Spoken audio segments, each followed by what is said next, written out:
Christians are sometimes accused of having a faith that is all about pie in the sky when I die, whereas nothing could be further from the truth. The call to follow Jesus is for every day of the week, every moment of every day. It's not just for Sundays or high days and holy days. Christian faith is not an eternal insurance policy. It's a call to action. It is a way of life. We've asked some local Christians to tell us a little of how their faith in Christ comes alive for them in the workplace, in their homes, in their leisure activities, where they volunteer, wherever everyday life takes place for them. How do they encounter God in the everyday lives they lead? Today, we hear from Alan Irvin. I'm Alan and I live in Chesley Street with my wife Kate. We've been married for 37 years. We have two adult daughters, Sarah and Rachel, both of whom left home several years ago.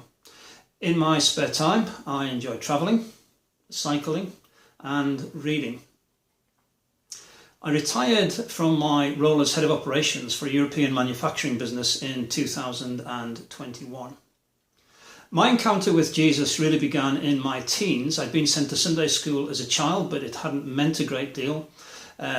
I started reading the Bible in my mid-teens in order to disprove the truths of Christianity and found myself being attracted to the Jesus that I saw in the New Testament, the Jesus that I saw in the Gospels, and decided that here was somebody that I wanted to commit my life to and to follow. That encounter with Jesus has had a huge impact throughout my life. It gives me a sense of purpose. I see that there is more to life than the physical around us, that there is a lot more going on. A lot of it is mysterious in a sense, but I have a sense that I'm part of something much bigger and that history has a direction. It gives me a different perspective on the world and on the way that people deal with one another. I look at the news with the perspective that God created this world and declared it good.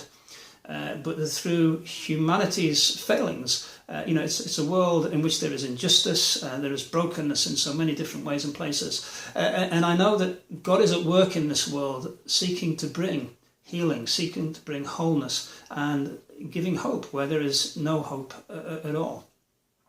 But most importantly, I hope that my encounter with Jesus informs my behaviour, that it really shapes the way that I deal with other people and the way that I view other people, whether they're close relationships like family or whether they're relationships and encounters with strangers. I look at the teachings of Jesus and I see how Jesus was loving, forgiving, was compassionate. He talks about grace and they're the characteristics that I aspire to show in my life. In the workplace with the teams that I've dealt with, and I had three teams, one in the UK, one in the Netherlands, and one in Spain. People at different parts of the business, I see that they're valued by God, and that makes me, want to do my best for them, and also to bring out the best in them. And that means really encouraging them and developing them and supporting them through good times and through bad times. I belong to a small faith community called Renew. We started about 5 years ago and we gather together in a coffee shop on a Sunday evening for worship. The aim of Renew, or one of the reasons we set it up, was to provide an access point into faith for people who might find it difficult to engage with traditional church. We say that we're on a journey and we encourage people to come with whatever questions they have about faith, because we have plenty of questions still ourselves. There's a passage in the Bible which talks about stirring one another up to love and to good works, not neglecting to meet together, but encouraging one another. And that's what we seek to do at Renew, and in a way that's what I sought to do in all of the encounters that I've had with different people based on my encounter with Jesus Christ.